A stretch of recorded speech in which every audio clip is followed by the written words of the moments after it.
Do you need a proven method to boost your confidence? Then this episode is for you. You're listening to the Dynamic Women podcast. Each week, you'll be inspired by our global community of women. They'll share with you tools and stories to help you be dynamic in every area of life.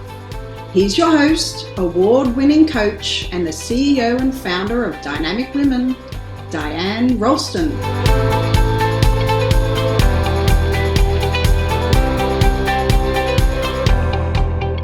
Hello, my lovely dynamic women, and welcome to the Dynamic Women podcast. I'm Diane Rolston, your host, and today I'm going to talk about one of the easiest ways to build confidence in your life. You know, confidence is one of those things that some people think either you're born with it or you're not, but it is something that you can build in yourself. And today I want to share one simple, easy thing that you can do so that you can boost your confidence in any area of life and also at any time in your life. The problem with confidence is that we feel like we need to be confident with everything right from the very beginning, but this is almost never the case, especially with something that's new. I look back now after publishing 3 of my own books, being published in 5 books. I could remember that first time, that idea of, oh my gosh, I'm going to put a book together. I don't know any part of it. How am I going to do this? I'm freaking out. And then my saboteurs were coming in and saying a whole bunch of stuff like, no one's going to read it. No one's going to buy it. Who are you? You're not an author. You're not getting a publishing deal. Have you heard those voices before? Those limiting beliefs that are going to hold you back? Well, the easiest way to shut them up, the easiest way to boost your confidence is to say you're going to do something and then do it. Now, saying I'm going to write a book might be a big leap. It might be a big thing to be taking on. And in saying it, you could be thinking, I'm not going to feel confident if I say that I'm going to be an author. Instead, could you just do that first step?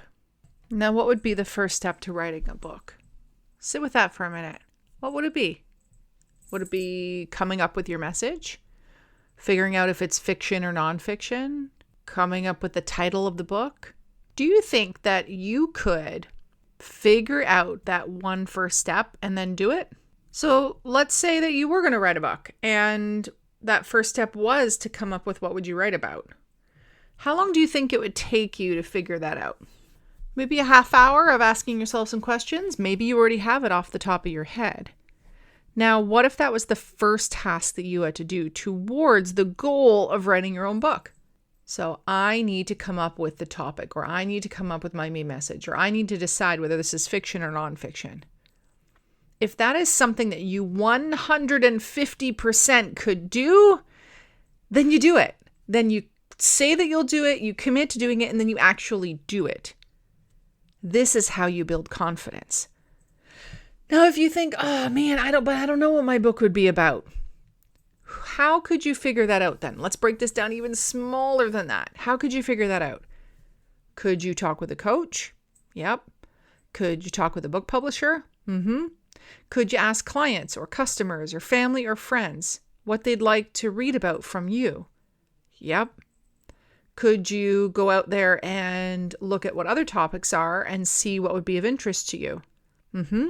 Could you write a list of all the things that you're passionate about and then figure out which one of those you could have as a book? See, these are all easy first steps. And every what seems to be hard first step can be broken down even smaller. So what if the commitment was, I'm going to have a conversation with a coach, a book publisher, a friend, a client, whatever it may be. I'm going to book that call and I'm going to have that call. What if that was your first step? Are you 150% sure that you could do that? If the answer is yes, then you do it. You see, when you commit to something that you 150% know that you can do, that you have the ability to do, and that you will do, and then you go do it, that is you proving that you can do the things you say that you'll do. that you can be committed and follow through. This is the easiest way to build confidence. So if your thing is around, I want to be more confident in like working out or going to the gym or in my appearance, well, could the first step to that be calling a gym and asking about membership? Could it be buying that new pair of running shoes?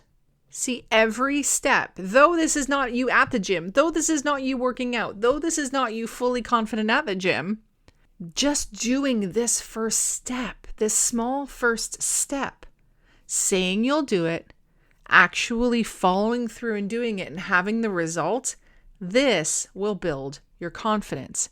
And then when you get a whole bunch of these 150% I can do this sort of steps, you build confidence with each step and you get closer and closer and closer to the goal. This is how I originally started with putting together the Dynamic You book. What's it about? Well, everyone kept asking me, well, what's a dynamic woman? So I thought maybe it was time to actually share that. And then I had a conversation with a friend who kind of walked me through what else would be in it. And we talked about it, and she was able to pull the information out of me. So the first thing I committed to was, what do I want it to be about? I 150% knew that I could come up with one topic. Then I 150% knew I could have a conversation with a friend and talk through it. By then talking through it, I committed to figuring out what the chapters would be about, coming up with a framework. The framework was having the 9 pillars of being a dynamic woman. I then committed to what are the 9 pillars of being a dynamic woman. I then had the 9 pillars, and then I committed to flushing out what each chapter would be about by looking at the pillar and asking, what is this pillar about?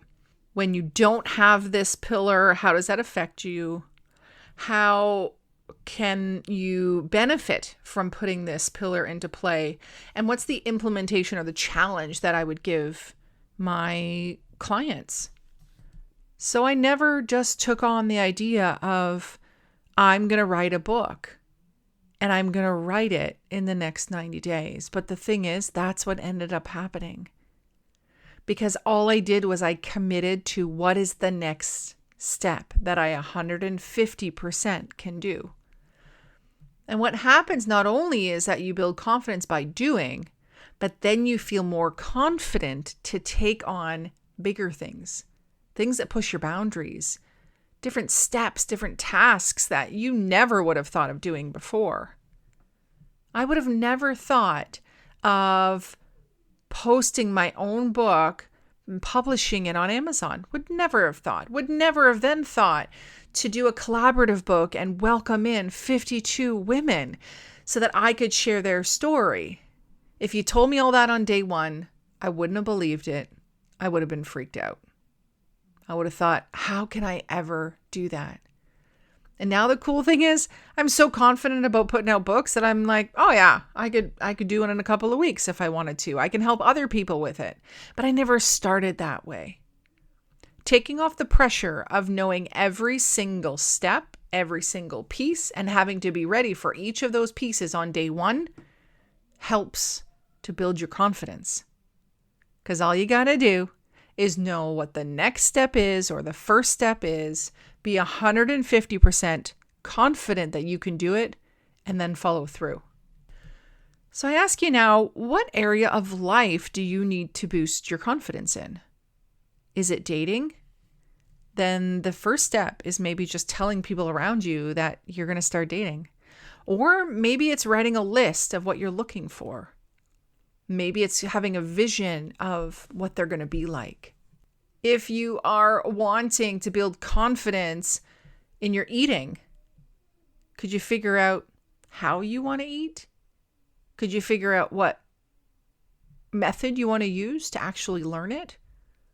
From a nutritional coach or a book or videos or a program? If you want a promotion at work, could you just start by checking your current role and the roles and responsibilities that you have and seeing how you're doing with that?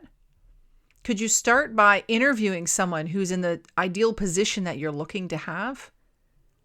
Could you tell your family and friends and ask for their support, their cheerleading? See, I recently agreed to myself, committed to myself to do the whole 30. I really needed to slay that sugar dragon and get my eating in check. And so the whole 30 in 30 days at the time felt overwhelming. I wondered, could I even do this? And what I did was I committed to small steps. First, I committed to a 3-day juice cleanse, just 3 days. I also committed to a company providing those juices. I'm not going to learn how to make juices. I'm not going to buy a juicer. I just want that part done. I could commit to buying or ordering these 3 days of juices and then drinking them. And moving into the whole 30, I committed to reading the book first. Then I committed to learning one new recipe. I committed to going to bed earlier. Then I felt like I could go to the store and pick up some new ingredients, try a few more new recipes. And in the beginning, I said, just if I could do 10 days. And then 10 became 15, 20, 25, 30. And now I'm on day 36. But could you commit to one day, one time? If it's more of a process goal, which is something that happens kind of over time rather than a set date that it ends, like the publishing of a book. So what do you do now?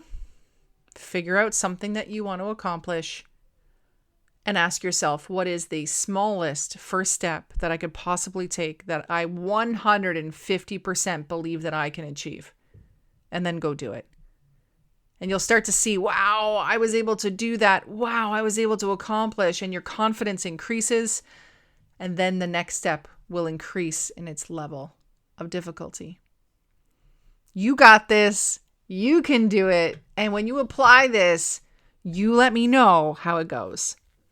So you can do that by commenting under the podcast. You can also do it by shooting me an email, diane@dianerolston.com. And if you haven't written a review for us, may I request one? Would that be okay? If you found some insight, some golden nuggets, I'd love to hear how it's going. And don't forget to subscribe and share with a friend, because in you leveling up yourself and carrying others forward, you'll continue to encourage and cheer each other on. Until next time, stay dynamic. Bye. Thank you, Dynamic Women, for joining us today. Please hop on over to iTunes to subscribe and leave us a review. Who do you know who needs to hear our message? We'd love it if you'd share our channel with your friends and family. If you're ready to be more dynamic, have more balance and more success, head over to www.dynamicwomenclub.com/free gift for your Key to Success book. Stay dynamic.